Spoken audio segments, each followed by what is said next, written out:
ডিম আগে না মুরগি আগে? বোঝো। ডিম আগে না মুরগি আগে? আমি আগে। আগে পেট, সব পেটে যায়। ওই যে ডিম আগে। কেন? ওই তো ডিম শুরু হয়েছে তো আগে লেখা। না, পৃথিবীতে কোনটা আগে, ডিম আগে না মুরগি আগে? এই মুশকিলে ফেলে দিলে, আর ঠিক যাচ্ছে। ও প্রশ্নটা পড় না, ওখানেই আছে। মুরগি আগে। কেন? ডিম আগে না, মুরগি আগে। না, পৃথিবীতে কোনটা আগে, এটা এটা গুগলি হলেও এটা একটু হিস্ট্রির ব্যাপার আছে।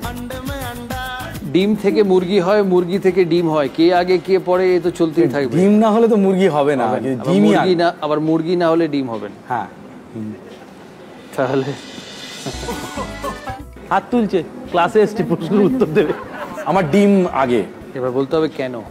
প্রথমত এখানে তো আমার কাছে যেটা যুক্তি সেটা হচ্ছে যে লেখাটায় আছে ডিম আগে না মুরগি আগে, এটাতে একটা উত্তর হচ্ছে ডিম আগে না মুরগি আগে। আর একটা হচ্ছে ডিম লেখাটা এখানে যেহেতু প্রথম শুরু হয়েছে সেটা না। কেউ চেষ্টা করবে? ডিম আমরা ব্রেকফাস্টে খাই আর মুরগি আমরা লাঞ্চে খাই। পৃথিবীতে ডাইনোসরের ডিমটা আগে এসেছিল, মুরগির ডিম তো বলা নেই। ডাইনোসরের ডিমটা আগে এসেছিল, মুরগি তার বহু পরে এসেছে। তাহলে তো ডিম আগে ঠিকই উত্তর দিয়েছে। আচ্ছা, লজিক দিতে হবে তো। ও রাতে পড়ে এসছি, আমি এখনো পড়িনি।